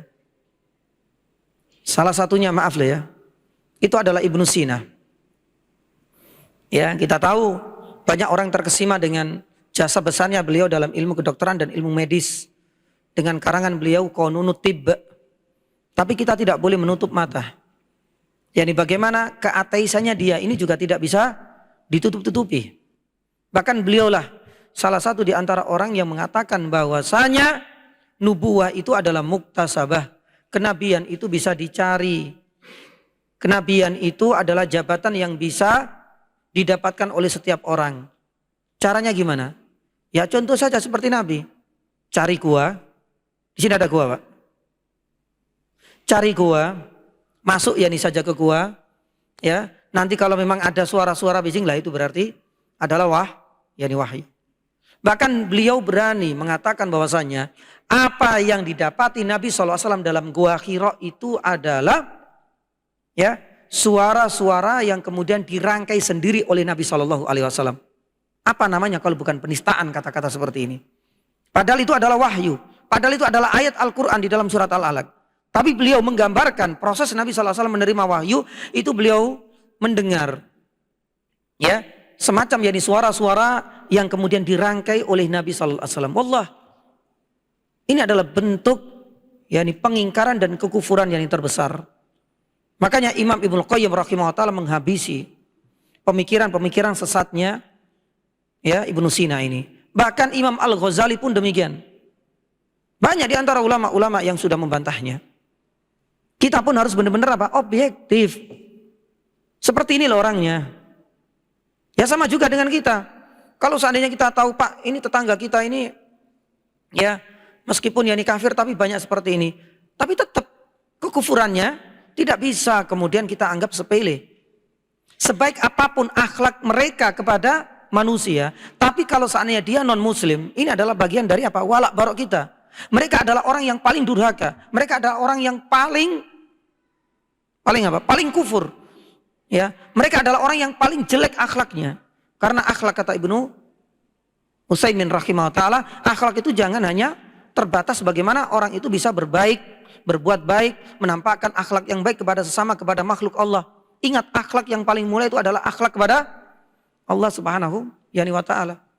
Coba kita lihat Ibnu Jud'an disebutkan dalam Sahih Muslim. Aisyah radhiyallahu taala anha itu pernah bertanya kepada Rasulullah, "Ya Rasulullah, bagaimana sikapmu terhadap Ibnu Jud'an? Beliau adalah orang yang banyak berderma, membantu sesama, membantu anak yatim, pun silaturahmi, sering nyambung." Apa reaksi dari Nabi SAW? Ya semuanya enggak bermanfaat sama sekali. Haba'an mansurah.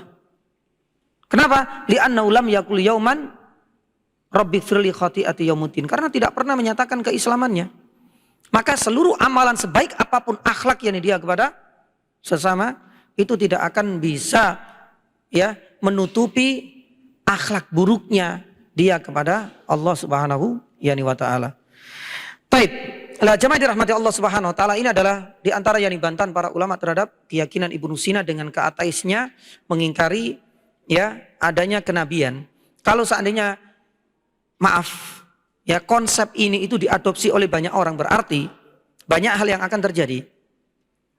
Akan muncul keyakinan bahwasanya kenabian itu tidak berakhir dengan kenabian pada Nabi Shallallahu Alaihi Wasallam, karena dianggap jabatan kenabian itu bisa dicari, bisa didapatkan oleh setiap orang, asalkan ngikuti saja sama Nabi Shallallahu Alaihi Wasallam. Cari kuah, ngikuti, bangga nanti dapat wangsit dan lain sebagainya. Itu yang dikatakan oleh Ibnu Sina dan dibantah oleh Ibnu Qayyim dan Imam Al-Ghazali rahimahullahu yani ta'ala. Dan berikutnya adalah tentang status dari Waraqah. Waraqah Ibnu Naufal, ya, ini masih diperselisihkan. Ada yang mengatakan beliau adalah orang mukmin dan beliau masuk surga karena Nabi SAW sudah menjamin dia surga. Cuma statusnya masuk di kalangan sahabat ataukah tidak? Ini yang masih silang pendapat. Syekh Utsaimin rahimahullah taala pun demikian, Syekh Shalih yani Al-Fauzan hafizahullah taala itu lebih condong bahwasanya beliau termasuk sahabat. Maka ketika disebut Waraqah Ibnu Naufal, kita disunahkan, dianjurkan untuk mengucapkan apa? Radhiyallahu anhu atau radhiyallahu taala anhu. Tapi kalau seandainya ya kita lihat pendapat yang lain mengatakan tidak, ya, yakni sahabat, karena Nabi Shallallahu Alaihi Wasallam yakni kala itu kan memang resmi menjadi nabi dengan turunnya ayat itu, tapi kan belum yakni turun ayat untuk yakni dakwah. Maka bisa dikatakan Waraqah bin Naufal itu adalah orang mukmin, tapi belum dikatakan sebagai seorang yakni sahabat. Memang ada silang pendapat di kalangan yakni para ulama. Yad'u ila tauhid yakni jaufa Makkati. Subhanallah. Maaf sebelumnya, sampai jam berapa ini? Sampai Isya? Sampai jam berapa ya? Hah? 15 menit sebelum azan maghrib. Jadi jam 5.15 jauh. Sampai jam 5.15. Baik. Kita coba ya, seringkas-ringkasnya. Yad'u ila tauhid jaufa Makkati 13 sinina tammat. Misi pertama yang disampaikan oleh Nabi SAW adalah tauhid dan bukan yang lain. Kenapa tauhid ini? Jamaah yang dirahmati Allah Subhanahu wa taala. Ya, dan bukan yang lain. Karena tauhid ini adalah misi utama tidak hanya Nabi SAW, bahkan yang para utusan. Ya. Dan ini menjadi poros yakni dakwanya para nabi. Maka oleh karena itu jamaah yang dirahmati Allah, setiap yakni dai, duat, mubaligh, kiai, ustadz, semuanya pendidik, kalau sampai mengabaikan peran tauhid dalam berdakwah, dalam mengajarkan, bahkan dalam mendampingi putra-putrinya, terus tidak sampai mentransfer ilmu-ilmu tentang tauhid, maka berarti mereka sudah jauh dari poros dan dakwah serta misinya Nabi Shallallahu Alaihi Wasallam dan para utusan. Ya, makanya banyak sebenarnya subhat di kalangan masyarakat kita mengatakan kita nggak butuh tauhid. Yang saat ini kita butuhkan itu adalah seorang ekonom ulung, misalnya. Ya, lebih-lebih kondisi masyarakat Indonesia, ya pada khususnya ini sedang tidak stabil kondisi ekonominya. Atau mendadak yang kita butuhkan saat ini itu adalah bagaimana dai itu bisa menunjukkan akhlak yang baik. Masa tauhid? Kadang tauhid nanti ada kalimat syirik, ada bid'ah, ada kafir. Kan kata-kata ini sangat apa? Mencederai orang-orang non muslim. Tapi ini jamaah dirahmati Allah Subhanahu wa taala. Berkaitan dengan yang pertama, ya. Tauhid ini adalah pondasi. Ini adalah landasan yakni awal. Tidak bisa kita abaikan. Semua para nabi, seburuk-buruknya akhlak, kondisi ekonomi, politik, ternyata semuanya tetap mendahulukan tauhid. Coba kita lihat di dalam surat Hud, di dalam surat Al-A'raf misalnya, mulai dari ayat 70 sampai setelahnya. Semua para nabi, mulai dari Nabi Nuh, kemudian Nabi wa ila adin akhum Huda, Nabi Hud, sampai kemudian Nabi Soleh, kemudian di situ Nabi Lut, sampai Nabi Ibrahim, sampai yang terakhir Nabi yakni Syuaib alaihissalam di surat Al-A'raf itu. Tepat di surat Al-A'raf ayat 85, coba kita lihat. Bagaimana kondisi masyarakat ya Madian ketika Nabi Syuaib itu diutus. Para ulama mengatakan bahwasanya ya kondisi ekonomi carut marut, bahkan kalau bisa dibandingkan dengan usaha lebih parah yakni mereka. Monopoli, riba, kedoliman itu terjadi pada penduduk Madian. Tapi coba kita lihat bagaimana Allah Subhanahu wa taala mengutus Nabi Syuaib alaihissalam, wa ila Madyan akhum Syuaiba qala ya qaumi ibudullah ma lakum min ilahin ghairu. Qad ja'atkum baitun rabbikum fa'uful kaila wal mizan. Baru kemudian setelah tauhid itu kuat, Nabi Syuaib mendakwakan agar kalian meninggalkan bentuk kedoliman dengan mengurangi timbangan dan lain sebagainya. Padahal para ulama yang dijama'i dirahmati Allah Subhanahu wa taala itu benar-benar menunjukkan penduduk mereka itu dalam kondisi yang parah banget ekonominya. Monopoli di mana-mana, riba di mana-mana. Tapi tetap ini tauhid itu adalah misi pertama yang disampaikan. Sama juga dengan Nabi Lut. Nabi Lut, kondisi penduduknya suka sesama jenis LGBT. Mungkin barangkali kalau kita ngomong, loh sekarang yang dibutuhkan adalah bagaimana orang itu bisa meninggalkan LGBT dan lain sebagainya. Tapi coba kita lihat, apa dakwah pertama yang disampaikan oleh Nabi Lut alaihissalam kepada kaumnya? Tauhid. Rasulullah sallallahu alaihi wasallam pun sama. Penduduk yani jahiliyah, suka perang, riba, minuman keras. Itu sudah menjadi minuman tradisional. Pertanyaannya, apakah itu yang kemudian didakwai oleh Nabi SAW agar mereka meninggalkan? Tidak. Karena ada misi yang lebih utama, yaitu apa? Yani tauhid. Ini yang penting. Ini kadang-kadang menjadi satu pola pikir dan paradigma yang salah. Karena memang tauhid inilah menjadi pondasi dan landasan utama jamaah yang dirahmati Allah. Makanya ada sebuah kitab ya, jamaah yang dirahmati Allah dan diberikan kata pengantar oleh yani Grand ya Al-Azhar. Ya, kalau tidak salah ditulis oleh yani Samir Naufal. Kitab ini berjudul Daurul Aqidah yani fi al-Iqtisad al-Islami. Subhanallah. Peran akidah dalam memajukan ekonomi umat. Saya nggak tahu apakah kitab yang sudah diberikan kata pengantar oleh guru besar di yani Kairo ini sudah diterjemahkan ataukah tidak, tapi subhanallah luar biasa. Dia sebutkan di situ apa sih peran tauhid dalam memajukan ekonomi umat yang saat ini kan malah dianggap kebalikannya. Tauhid itu malah dianggap ya benalu. Dia mengatakan bahwasanya ketika tauhid itu menancap kuat dalam hati seseorang, maka hal yang pertama yang akan mampu mempengaruhi dan menjalar kepada sendi-sendi organ manusia itu apa? Rasa khaufnya mereka. Rasa untuk selalu mendahulukan haknya Allah Subhanahu wa taala. Bahasa kasarnya kita jamaah yang dirahmati Allah. Sebagus apapun kita datangkan seorang ekonom ulung politik yang umum dan lain sebagainya.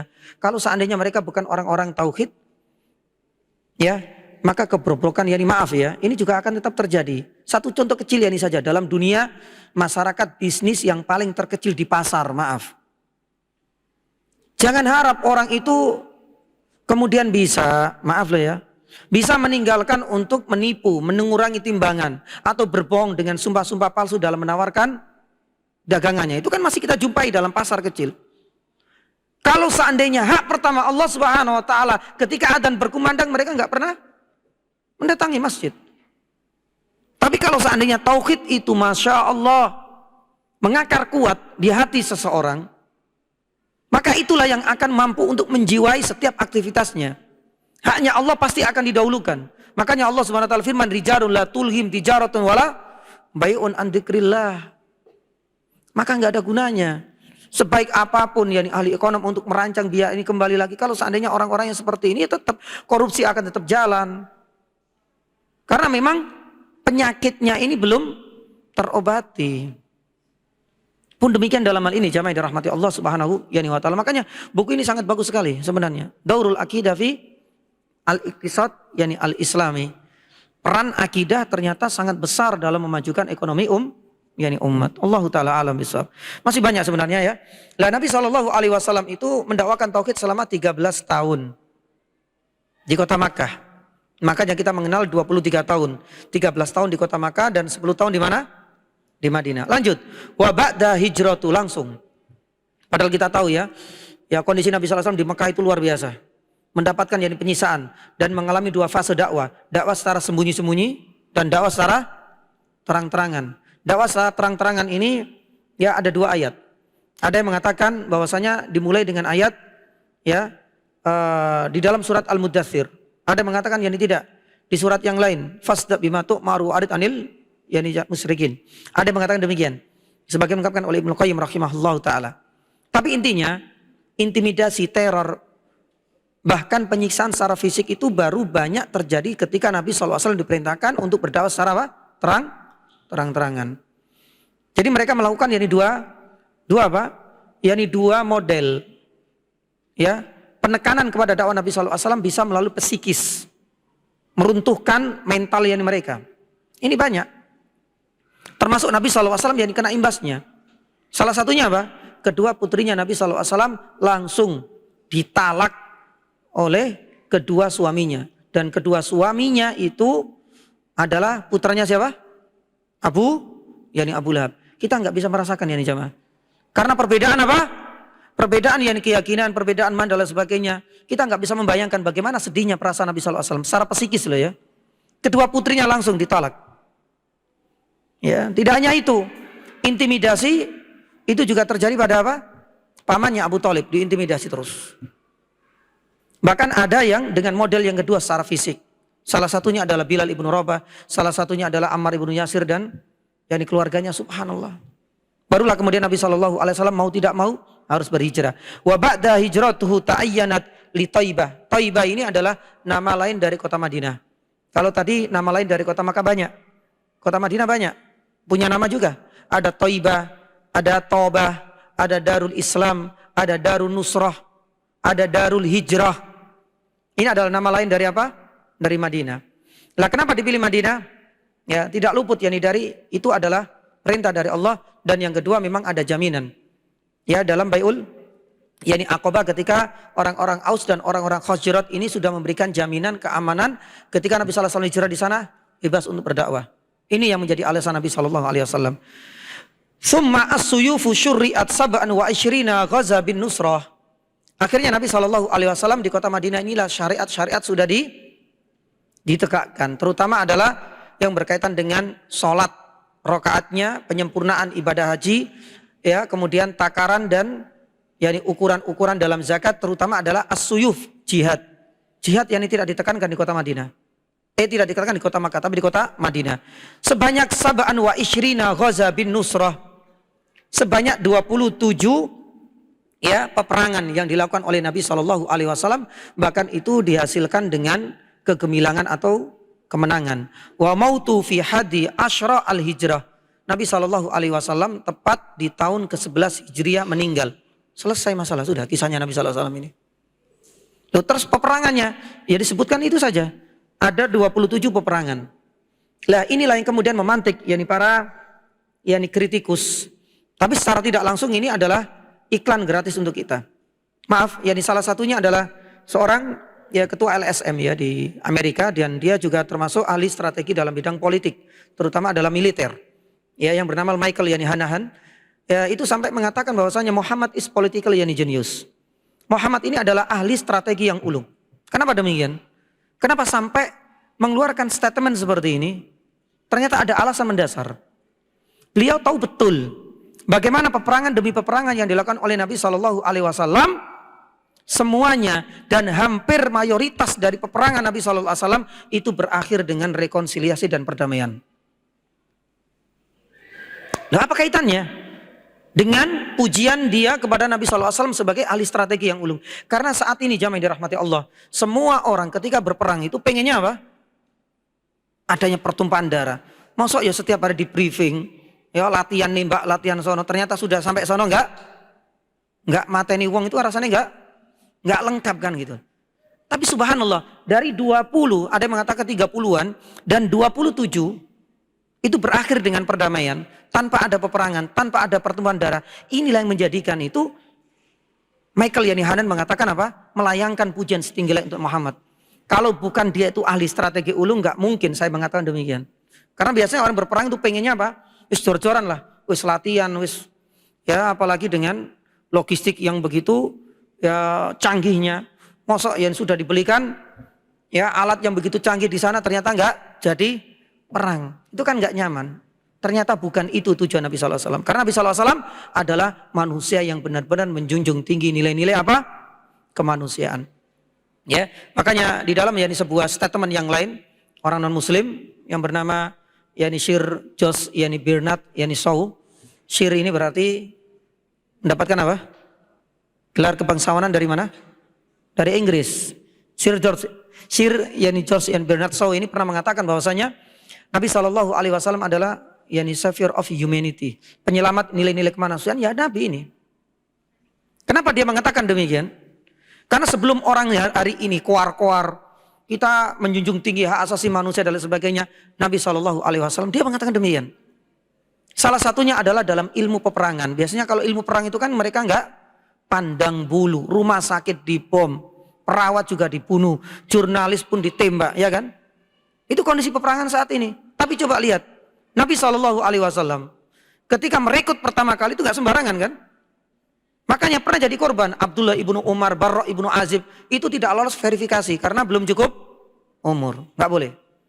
Cukup umur tapi nggak punya persenjataan, pinjem, nggak boleh, nggak dapat, tetap di kota Madinah. Ketat Nabi SAW. Ketika berangkat pun ada larangan, nggak boleh membunuh wanita, anak-anak. Pun demikian nggak boleh memotong apa? Yang pepohonan. Subhanallah, nggak mungkin ada aturan-aturan seperti ini dalam peperangan modern yang saat ini. Makanya dia sampai mengatakan ya savior of humanity. Penyelamat hak asasi manusia yang menjunjung tinggi nilai-nilai kemanusiaan ya Muhammad ya ini kata beliau. Lah ini memperkuat ya dengan kondisi kita ya saat ini bahwasanya kita yakin Nabi sallallahu alaihi wasallam memang qudwah. Sudahlah. Kita cari manusia sebaik apapun dalam disiplin ilmu apapun ya enggak akan mampu untuk bisa menyaingi sisi kebaikan Nabi sallallahu alaihi wasallam yang itu dianggap sempurna dari berbagai dimensi. Makanya pernah viral dan ini saya tutup insyaallah ya Michael Hayhart ya ketika mengarang kitab 100 apa?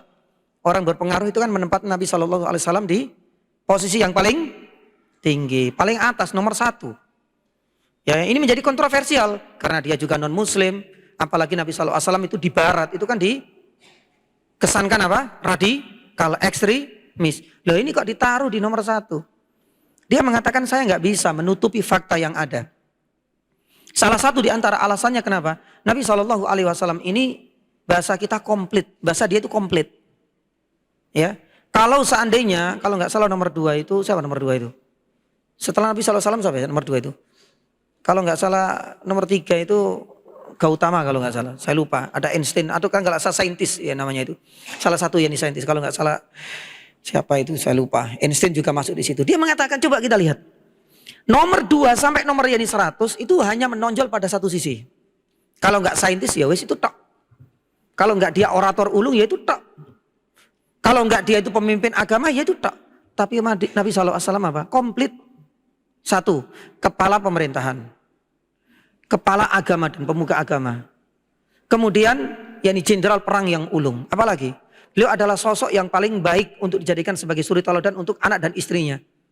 Semuanya. Beliau seorang yang diplomat ulung ketika mengirim surat-surat keluar. Semuanya komplit pada satu orang. Makanya itu menjadi alasan mendasar beliau menempatkan Nabi Shallallahu Alaihi Wasallam. Allah Taala alam yang bisawab. Sebenarnya masih menyisakan beberapa ini, tapi yang berikutnya ini lebih kepada apa? Lebih kepada penyebutan nama-nama istri Nabi Shallallahu Alaihi Wasallam dan putra-putranya. Di mana azwajun Nabi Shallallahu Alaihi Wasallam Khadijah. Asyarah ya selama 10 tahun Khadijah ini dinikahi oleh Nabi Shallallahu Alaihi Wasallam dan Nabi Shallallahu Alaihi Wasallam nggak pernah poligami kecuali setelah wafatnya siapa? Khadijah. Makanya inilah yang kemudian tidak pernah hilang dalam benak Nabi Shallallahu Alaihi Wasallam. Baru poligaminya Nabi Shallallahu Alaihi Wasallam wafatnya. Kemudian yang kedua adalah Saudah. Yang ketiga adalah Aisyah. Kemudian Hafsah, Zainab, Ummu Salama. Kemudian Zainab bintu Jahas. Kemudian Ibnatul Harith, Ibnu Dzuljuwairiyah, Ummu Habibah, Romlah, Sofia, Maimunah. Ini semua dirangkai istri-istrinya Nabi SAW dalam bentuk syair. Ya, menyisakan satu adalah budak pemberian dari siapa? Raja Muqawqis. Siapa namanya? Maria Al-Qibtiyah. Yang lahir darinya nanti siapa? Satu-satunya siapa? Ibrahim. Lah adapun yang terakhir cuma menyisakan 2 Auladu Al-Qasim. Makanya nisbatnya Nabi sallallahu alaihi wasallam Abul Qasim. Al-Qasim Abdullah. Ya. Kemudian siapa? Zainab, Ruqayyah, Fatimah, Ummu Kulsum dan Ibrahim. 6 putra dan putri Nabi Shallallahu Alaihi Wasallam itu lahir dari rahim yakni Khadijah, menyisakan satu tok, yaitu Ibrahim itu dari rahim budak yang diberikan oleh Muqawqis yakni raja di Iskandaria yakni saat ini di daerah Mesir yakni sana, yaitu Al-Qibtiyah. Jadi semuanya meninggal sebelum Nabi Shallallahu Alaihi Wasallam, putra-putranya meninggal sebelum Nabi Shallallahu Alaihi Wasallam, menyisakan siapa? yakni Fatimah yang kelak nanti dipersunting dan dinikahi oleh siapa? yakni siapa? Ali bin Abi Thalib radhiyallahu taala yakni anhu. Terakhir yakni pula yakni Taurat ini, dan mudah-mudahan yakni sedikit dari sirah Nabi Shallallahu Alaihi Wasallam ini memang sengaja tidak menyebutkan peperangan seluruhnya. Hanya tadi disebutkan hanya jumlah saja, sab'un wa isyirin, 27 peperangan berakhir dengan kemenangan. Tapi kemenangan ini tidak semuanya juga dengan pertumpahan darah ya. Kebanyakan itu dengan perdamaian. Ini menjadi sisi kelebihan Nabi Shallallahu Alaihi Wasallam, memang diakui sebagai apa? Ahli strategi ulung dalam peperangan. Ditutup? Taib. Demikian yang bisa kami sampaikan, dan sebelumnya saya berterima kasih kepada seluruh jajaran takmir ya, dan para jamaah, dan tentunya yakni kru ya Surabaya Mengaji. Ini adalah kehormatan bagi saya secara pribadi dan pengalaman ya pertama yakni saya bisa menginjakkan di yakni kota Surabaya ini, karena saya sebenarnya dilahirkan di Gresik, tapi semenjak kecil itu nggak pernah tahu ya kalau Surabaya seluas ini, karena semenjak kecil sampai alia hanya tahunya itu Jembatan Merah dan Tugu yakni Pahlawan. Sampai kemudian saya melanjutkan di Lipia, dan sebenarnya lebih tahu sisi-sisi lain dari Jakarta daripada Surabaya sendiri. Ya baru kemudian saya di STDI yakni saat ini, dan biasanya tiap pekan itu pulangnya ke Gresik, tapi nggak pernah kemudian singgah di tempat ini. Biasanya ke Gupeng langsung dijemput yakni ke rumah. Jadi ini adalah satu pengalaman berharga yakni bagi saya pribadi, bisa bertatap muka dengan para jamaah di Masjid Jami' Makkah gitu namanya ya. Masjid yakni Jami' Makkah. Mudah-mudahan Allah Subhanahu wa taala mempertemukan kita di lain yakni kesempatan, dan semoga apa yang kami paparkan ini sedikit memberikan yakni gambaran yakni tentang sosok Nabi Shallallahu Alaihi Wasallam, sang fenomenal ya, manusia yang sempurna, tidak hanya dari sisi akhlaknya, dari sisi fisiknya pun yakni demikian ya. Tinggal nanti kita menambahi, karena masih banyak sebenarnya kitab-kitab yang tadi kita sampaikan di sesi pertama, misalkan Rahiqul Mahtum, misalkan yang Sirah Ibnu Hisam, misalkan yakni karangan dari Syekh Abdul Wahid yakni Abdul Salam yakni Bali, itu juga punya kitab-kitab yang bahasanya itu lebih luas. Ya makanya saya ambil ini supaya ada gambaran yakni saja poin-poin penting sebagai nama dari kitab ini apa? Al-Munira fi Muhim. Poin-poin penting yakni saja yang ingin dicantumkan oleh mu'alif yaitu Syekh Saleh Al-Utsaimin hafizahullah taala dalam kitab ini. Demikian yang bisa kami sampaikan. Subhanallah, asyhadu an la ilaha illa anta astaghfiruka wa atubu ilaik. Wassallallahu ala nabiyyina Muhammadin wa ala alihi wasallam. Wassalamualaikum warahmatullahi wabarakatuh.